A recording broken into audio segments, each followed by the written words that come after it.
All right, exciting day, guys. We got the full skids from RCI. Finally came in, the engine, transmission, and transfer case skids. And I'll be showing you guys how to install this today. Pretty exciting.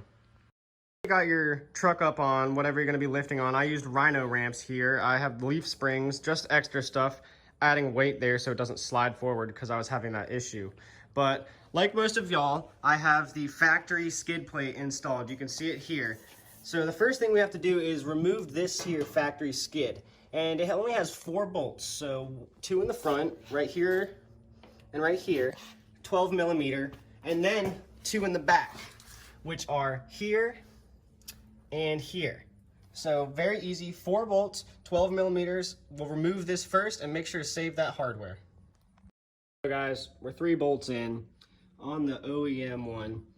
What's going on the last bolt? She's torqued down. Completely split my wrench. You can see it here. Man, this is why you have to have the proper tools. I was using a wrench like this, and now I have to go buy the torque wrench or a torque drill, which should have bought it first, but now I have to buy that and another one of these. So not only do I have to spend more money, you know, it just kind of sucks. I got to waste about 40 minutes going to the store. So make sure you have the proper tools. I'm going to go get a wrench, a torque wrench that'll get this job done ASAP, super fast. But yeah, don't suggest, you know, your common household tools like this because you'll end up just breaking them. All right, guys, I'm back. I got an impact driver now, so unstoppable. Gonna make this a lot easier.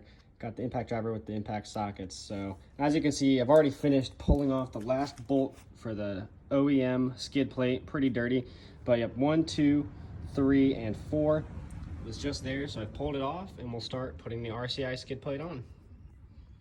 So now that we've got the OEM skid plate off, the next thing we need to do is remove these steel stamps. So they're connected to our frame. As you can see, there's 1 here and 2, 3 on the left one. And then on the right one here, we have 1, 2, 3, 4. So we'll be removing 7 bolts entirely, and we're using a 17 millimeter for that. So once we remove that, we'll be ready to put the RCI on. So now that we've got the 2 pieces off, next thing we're going to do is going to grab our engine skid plate, and we're going to be screwing in the top front 4. So that'll be this one, this one, this one, and this one, using those 17 millimeter bolts that we just pulled out of these guys. So where this is going to be going is here, here, and then 2 in the back over here. 1 here and 1 here. Once that's done, we'll tighten them down a little bit, not too tight, and then I'll try to slide the spacers and the washers in for the back part of it. I'll get it up there and show you what I'm doing next. So as you can see, I now have the engine skid plate on. As I said before, the 17 millimeter bolt right here in the front, 2 of them, and then 2 in the back. And that's in here in these holes. So in these holes, you'll see the bolt up in there. So there's 1 on the driver and also 1 on the passenger. So now that that's done, we'll go in the back to where these little, you know, you see these welded spots here, and we'll start sliding in the transfer case or the transmission skid. So now we're coming to the back side of this engine skid, and you'll see the spot here. This is where we're going to use this hardware provided by RCI. So first thing is this washer, or the spacer, sorry. We'll place it between the skid plate and our truck. And then we'll grab the bolt with the washer, this is 13 millimeter, and we'll end up screwing it up in here. Now remember, don't tighten this all the way down because we're going to need to fit the other skid plate underneath this spacer as well. So remember to leave a little bit, maybe 1 inch, half an inch, to get that other one underneath. So as you can see, I've now got it barely threaded on with a little bit of space here for this spacer to move. And now the next thing I need to do is take a 12 millimeter socket, and we'll be removing this bar here, 2 bolts, 4, and then this bar here. So this is going to be protected by our new skid plates. Like I said, it'll be 4 bolts each with a 12 millimeter socket.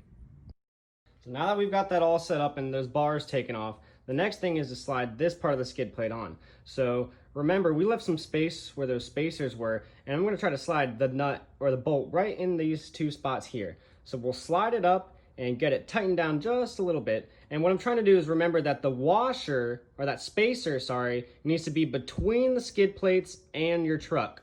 So we're trying to get the spacer on top of these. So it'll be the engine skid that's already on there, then this, then the spacer, then your truck. So that is the order in which that it's all supposed to be stacked together. So it might be a little confusing, but I turned the truck around to get a better angle. As you can see, I've taken this skid plate and slid it in on top of the engine skid and underneath the spacers. And then I've gone ahead and taken the hardware that RCI provides us. So they have a big half moon washer and a long carriage bolt here. The half moon washer goes on top of the frame. The carriage bolt goes through, then you add your washer, your lock washer, and your nut, and screw it down. I've got it a little tight here. We're gonna need to loosen it up a little bit to slide the last skid plate underneath. But before we get that done, we'll have to add the long skinny skid plate. So I'll show you guys how to do that one next. So I've got the flash on for this one. The next thing we need to do is take our 12mm socket, and this will be the driver's side. We'll be removing this bolt for the brake lines, and then this bolt up here for this little plastic trim piece. So on the other side, the passenger side, it's just the plastic trim piece we'll be removing. And then after that, we'll be able to slide on that long extra piece we need. So as you can see, I've removed this bolt here with the 12mm and this one, and taken the plastic piece out, as well as this one over here. And you'll actually be able to see, once you peel this stuff back, that there's actually a pre-drilled hole here on this one.